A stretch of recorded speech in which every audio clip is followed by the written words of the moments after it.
मैं सैफ खान के पास चलूंगा।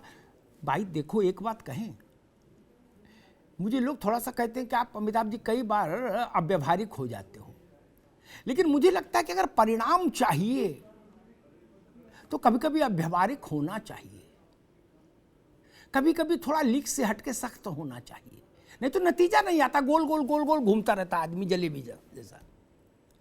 जिन विषयों में कोई जांच की जरूरत नहीं, उन विषयों में आदमी को हैंग करो पहले, बाकी विषयों, जटिल विषयों की जांच हो जाए हर मामले में। जब अभी दिल्ली में इमारत ऐसे बैठ गई पूरी, अब इधर गिरने तक की जगह नहीं मिली इमारत को, समझो ऐसी सकरी गली, तो भी मैंने यही 2-3 सवाल बुनियादी उठाए थे कि उस जोन का कोई तो अधिकारी होगा जो दस्तखत करता होगा नक्शे पर, उसको तो तत्काल जेल भेज दो।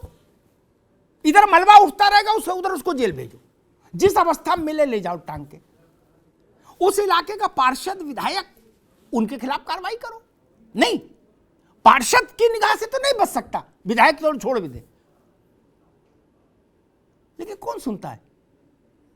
जो बुनियादी सवाल हैं उन पर कार्रवाई हम कभी नहीं करते, हम चीजों को टाल। सैफ खान, क्या हम भारत के लोग, हमारी व्यवस्था जो लोग चला रहे हैं वो लोग इस टैक्टिक का इस्तेमाल करते हैं कि बुनियादी मसलों पर जो तत्काल कार्रवाई हो सकती है, उस तत्काल कार्रवाई को टालने के लिए एक बड़ा वितंडावाद खड़ा कर दो और कहो कि हम बहुत बड़ी कोई यूनिवर्सल जांच करने जा रहे हैं। महीने 2 महीने 4 महीने में आदमी भूल जाता है, क्योंकि तब तक नया हादसा हो जाता है। क्या ये टैक्टिस है सैफ खान? अमिताभ जी, सबसे पहले मैं आपका और आपके चैनल का बहुत आभारी कि गुजरात का करप्शन, ये मॉडल है, जो ये विकास का बोलती है भारतीय जनता पार्टी, वो सामने आ रहा है। अभी आपने खुद ने जो है बहुत क्लियर ये रखा कि एक बल्ब और घड़ी बनाने वाली कंपनी को ये कॉन्ट्रैक्ट दिया जाता है 100 साल पुराने ब्रिज की मेंटेनेंस का, जिसको ये मेंटेनेंस के कॉन्ट्रैक्ट में भी यानी 1 साल में, यानी 12 महीने में इसको कंप्लीट करना था मेंटेनेंस, जो ये 7 महीने में कंप्लीट कर देते, without load testing, without fitness certificate के जो है इसको ओपन कर दिया जाता है, और सरकार इसके ऊपर जो है पैसे वसूल करके पर आदमी से 17 रुपए जो है लोगों को इजाजत दे देती है कि आप आए। अब परिणाम जो है हमने सबने देखा, और हमने ये भी देखा कि कितने लोगों की जान गई। ऐसा ही हमने वाराणसी में देखा, ऐसा ही हमने जो लगातार हम देख रहे हैं गाजियाबाद में जो क्रिमिनेशन ग्राउंड था उसकी छत गिर गई थी, उसमें लोग मर गए थे। ऐसा ही हम लगातार बिल्डिंग्स में देखते आ रहे हैं। तो ये करप्शन का और ये जो खास होने का मॉडल है अब, कि जो भी नेताओं के करीब है कंपनी, वो अपना ये जो है घूस देने के बाद जो है, खरीद फरोख्त होने के बाद जो है ये कॉन्ट्रैक्ट ले लेती है। बहुत अच्छा और साफ एग्जांपल आज आपके चैनल के ऊपर जो है नजर आ रहा है, जो भारतीय जनता पार्टी के प्रतिनिधि जो है चुपचाप बैठे हुए सिर्फ सुन रहे हैं और अपनी संवेदना उन परिवारों के लिए जो है प्रकट कर रहे हैं। शर्म आनी चाहिए ऐसे लोगों को। मुझे ये बताइए, वाराणसी में भी जो मौतें हुई थी, कितने लोगों को डेथ सेंटेंस हुई है, कितने लोग मर गए थे उसमें, और आज जो है हमें जो देखने को मिल रहा है, कितने लोग इसमें मर गए हैं, कितने लोग लापता है और कितने लोग घायल हैं, उसकी जिम्मेदारी कौन लेगा अपने कंधों के ऊपर? सिर्फ संवेदना बैठ के चैनल पे प्रकट करने से जो है उसका संविधान नहीं हो जाता है, या उसका सोल्यूशन नहीं निकल के आता है।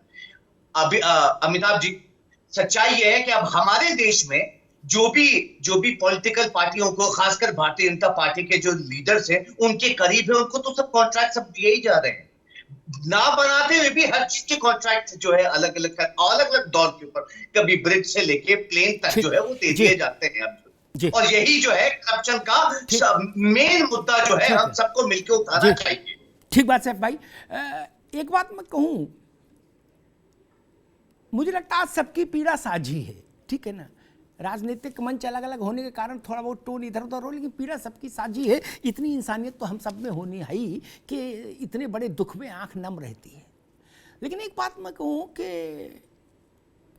ये भी ध्रुव सत्य है, जब से भारत आज़ाद हुआ तब से, कि ठेका कोटा पट्टी टेंडर पेंडर ये अपने ही लोगों को मिलता रहा हमेशा, और आगे भी मिलता रहेगा। मैं पाखंडी आदमी नहीं कि झूठ बोल दूं क्या, लेकिन भाई मेरे कुछ तो ईमानदारी बरतो इस खेल में भी कि मारने का लाइसेंस बांटोगे। अरे शराब का ठेका दोगे, जहर बांटने का ठेका थोड़ी कोई हो किसी को मिल सकता है। पुल का ठेका दो कि 17 रुपए में मौत की टिकट काट गया, किसी का करीबी में इसमें नहीं पड़ता। और जो बातें इमरान कह रहे थे वो भी ठीक है, उनको कहना चाहिए, वो पार्टी की व्यक्ति है, आम आदमी के। लेकिन सच्चाई ये है कि सबके ठेके वही बांटते हैं जो अपने लोग होते हैं, जिनसे थोड़ा कंफर्ट जोन होता है, अंधेरे में जिनसे बात कर सके कान में, उन्हीं को दोगे भैया। इसमें कोई नई बात नहीं, लेकिन न्यूनतम ईमानदारी का पालन होना चाहिए, ये जय जान लीजिए। शैलेंद्र जी नहीं, कौशलकांत जी, एक बड़ी बात मैं कहने जा रहा हूं, क्या इसमें सत्यता कितनी है, गुजरात के वहां से आना चाहिए इस पर वक्तव्य। कुछ हलकों से ये बात आई कि जो लोग, जो टीम, जो संस्था इसके मेंटेनेंस को कर रही थी पुल के, उसने इस बात को कहा कि अभी पुल पूरा ठीक नहीं हुआ, लेकिन उस कंपनी पर यह दबाव था कि गुजराती नववर्ष पर इसको खोलो, कैसे भी खोलो, खोलो मतलब खोलो। तो उनने भी कहा कि लो खोल दिया। अगर ऐसा हुआ है तब यह डबल पाप हो जाएगा, एक नरक और एक रौरव नरक। कौशलकांत जी नहीं, क्योंकि यह सवाल उठ रहा है, 1 साल का मसला था कि भाई ये अनुमान ये है, से समीक्षा की गई तो पाया गया कि 1 साल लगेगा इसको पूर्णतः दुरुस्त करने में, तब ये थोड़ा ठीक हो जाएगा, लोड लेने लायक हो जाएगा, जोखिम का कंटेंट इसमें तब कम हो जाएगा। लेकिन अचानक से किस दबाव के तहत खोल दिया गया गुजराती नववर्ष के दिन? कौशलकांत जी, ये प्रश्न बड़ा गंभीर है और ये लोडेड प्रश्न है। आज नहीं तो कल और कल नहीं तो परसों इसका उत्तर आ ही जाएगा। अब तकनीक इतनी एडवांस हो चुकी है कि किसी के छुपाने से मित्र कुछ नहीं छुपता। कौशल जी नहीं, अमिताभ जी, ये एक ऐसी घटना है कि जिसपे किसी तरह का बचाव, किसी तरीके का लाग लपेट पॉसिबल ही नहीं। ठीक बात।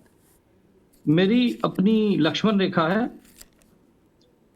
मैं तो कहता हूं कि मुझे भी हो सकता है जांच हो सकता है रिपोर्ट आए 2-3 हजार पेज की, जैसा आप कह रहे हैं, हो सकता है कुछ ना हो, क्योंकि यही परिपाटी आती रही है।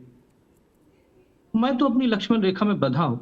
मेरे मित्र जो इमरान लतीफ साहब हैं, जो दूसरे प्रवक्ता कांग्रेस के सैफ खान साहब हैं, ये लक्ष्मण रेखा में बंधे नहीं हुए। अगर इस तरह की घटना में करप्शन है और कोई भी इन्वॉल्व है, चाहे मेरी पार्टी का हो चाहे तेरी पार्टी का हो, अगर इनके पास सबूत है, जैसा मेरे इमरान साहब ने कहा, तो मैं तो रिक्वेस्ट करूंगा कि इन्हें हाई कोर्ट में मूव करना चाहिए ज्वाइंट पीआईएल के साथ की एक फेयर इंक्वायरी हो। क्योंकि मैं भी बहुत दुखी हूं, क्योंकि मेरे पास वो शस्त्र नहीं है जिससे कि मैं कातिलों को कत्ल कर पाऊं या कातिलों को सजा दे पाऊं। मैं सिर्फ यही कामना कर सकता हूं और यही दुआ कर सकता हूं और यही मदद मांग सकता हूं आज अपने विपक्ष से कि वो सामने आए और सच्चाई को एक्सपोज करे।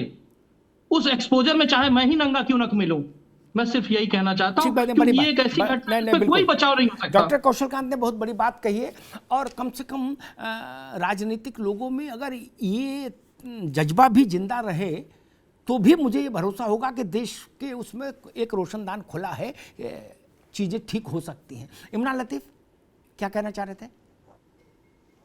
देखिए अमिताभ भाई, थोड़ा समय लूंगा। बिल्कुल कौशल कांत भाई की भावनाओं का सम्मान करता हूं, और निश्चित रूप से आम आदमी पार्टी जब से ये घटना हुई है तब से इसके सारे तथ्यों पर ढंग से गौर कर रही है, और जो भी पॉसिबल होगा, जिस भी तरह से पॉसिबल होगा, भ्रष्टाचार की हर परत को खोलने का काम गुजरात के अंदर आम आदमी पार्टी के लोग करेंगे, निश्चित रूप से करेंगे। हाईकोर्ट जाना पड़ेगा, हाईकोर्ट जाएंगे, सुप्रीम कोर्ट जाना पड़ेगा, सुप्रीम कोर्ट जाएंगे। लेकिन एक बात की तरफ मैं ध्यान इंगित कराना चाहता हूं, इतनी बड़ी घटना हुई, पूरे देश के अंदर शोक है, पूरे देश के लोगों में एक तरह का दुख का माहौल है, दुख की लहर है।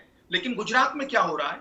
गुजरात में कोई सरकारी कार्यक्रम स्थगित नहीं किया गया, कोई चुनावी रैली स्थगित नहीं की गई। हम कैसे मान लें कि आप दुखी हैं? हम कैसे मान लें कि आपका दिल पसीज रहा है? कुछ नहीं हुआ। सिर्फ जिस भाजपा सरकार ने 95 साल की महारानी जो ब्रिटेन की हैं, उन पर हफ्ते भर तक शोक मनाया, लेकिन 200 लोग तकरीबन जो है वहां पर मारे गए इस घटना के अंदर। उस दिन वहां पर रैली हो रही है, उस दिन कार्यक्रम हो रहा है गुजरात के अंदर। थोड़ी सी शर्म रखनी चाहिए। ठीक है, आज कम से कम ठीक है, इमरान लतीफ वो जवाब देना चाह रहे कुछ। और एक मुझे भी क्वेरी करनी है, क्या आज अरविंद जी की वहां कोई रोड शो था, अरविंद केजरीवाल जी का? ये भी प्रश्न है। मैं डॉक्टर कौशल कांत कुछ रिस्पॉन्ड करना चाह रहे हैं। एक मिनट इमरान, आपने उन पर आरोप लगाया, वो रिस्पॉन्ड कर दे फिर। देखिए, जो मेरे पास इंफॉर्मेशन है और मेरे पास रिटन इंफॉर्मेशन है जी, उसके अकॉर्डिंग कहा बताया गया है मुझे कि प्रधानमंत्री जी ने आज अहमदाबाद के अपने लगभग सारे कार्यक्रम रद्द किए हैं। यहां तक कि वर्चुअल स्नेह मिलन कार्यक्रम भी रद्द किया गया है। केवल एक रेलवे की कोई परियोजना थी जिसका जो है कार्यक्रम दिया गया, क्योंकि वो फिक्स था जी। सारे सोशल गैदरिंग जो पब्लिक टाइप की होती है, जो पॉलिटिकल होती है, वो रद्द कर दिया गया प्रधानमंत्री के द्वारा। और प्रधानमंत्री जी खुद कल वहां जा रहे हैं। तो जो ये प्लीज मतलब इस पे राजनीति करने के बजाय जनता का सहयोग हमें मिलकर करना चाहिए, और कोशिश ये करनी चाहिए कि जो भी अपराधी हो उनको एक्सपोज करें, चाहे हम हो, चाहे आप हो, चाहे कोई भी हो। ठीक है कौशल कांत जी, सैफ खान कुछ कहना चाह रहे हैं। इमरान भाई रुके, इमरान अभी रुके। सैफ खान जी। मैं अमिताभ जी साफ साफ ये क्लियर कर देता हूं, हमारे जो भारतीय जनता पार्टी के प्रतिनिधि यहाँ पे बैठे हैं, संवेदना जो बार बार बता रहे हैं और ये भी बता रहे हैं मोदी जी आ जाएंगे, तो साफ साफ क्लियर करते हैं, क्या सर्टिफिकेट, फिटनेस सर्टिफिकेट जो है वो इशू किया गया था या नहीं, या लोड टेस्टिंग हुई थी या नहीं, या वैसा ही जैसा हमने वाराणसी में देखा कि managing director of bridge corporation Rajan Mittal, क्योंकि वाराणसी में भी ब्रिज गिरा था, उसको एसपी गवर्नमेंट ने जो पहले सरकार में थी उसको डिसमिस कर दिया गया था, ये बोल के कि ये बहुत भ्रष्टाचारक है, जिसको भारतीय जनता पार्टी ने रिटेन करके फिर वाराणसी में जो है हमें ये कांड देखने को मिला, हमें ये देखने को मिला कि कितनी सारी जानें जो है चली गई। आज यहाँ चैनल पे बैठ के सिर्फ ये बोल के कि मोदी जी आ रहे हैं अब और जो है वो आके सब चीजें ठीक कर देंगे, क्या ठीक कर देंगे भाई? फिटनेस सर्टिफिकेट कहाँ है? आप लिस्ट दिखा रहे थे, दिखाइए फिटनेस सर्टिफिकेट की, लोड सर्टिफिकेट की सैंक्शनिंग की मुझे बताइए, कितने लोड जो है सैंक्शनिंग करके कितने की थी उसकी, ये दिखा दीजिए अमिताभ जी। जी सर, आप सर का एक मिनट जल्दी से रिस्पॉन्ड करिए भाई, फिर मैं शैलेंद्र दुबे जी और अरविंद जी के पास जाऊंगा। जी अमिताभ जी, जो मेरे को इन्फॉर्मेशन है उसके अकॉर्डिंग उसका एनओसी इशू नहीं हुआ था। ठीक है, ये मेरे को इन्फॉर्मेशन। इसके अलावा मैं बता दूं, अजंता ग्रुप के 9 लोगों को हिरासत में लिया गया है। ठीक, अभी 304, 308 और 114 के तहत गैर इरादा हत्या का मामला दर्ज किया गया है, और 5 सदस्यों की टीम बना करके जांच की जा रही। फिर भी मैं चाहता हूं मेरे दोस्त, मैं आपके साथ हूं, मैं अपनी लक्ष्मण रेखा में बना हूं, तुम्हारे पास लक्ष्मण रेखा नहीं है। कौशल का जी, एक बार मैं शैलेंद्र जी के पास चलता हूं। देखिए, मैं तो बुनियादी चीजों पर प्रहार करता हूं, पत्ते गिनने में मेरी कोई रुचि नहीं, पत्तों से कुछ हासिल नहीं होता। चाव चाव करके मैं भी 1 घंटा बिता के चला जाऊं, कुछ हासिल है? जनता भी कहेगी अग्निहोत्री जी क्या कुछ तो ठीक बात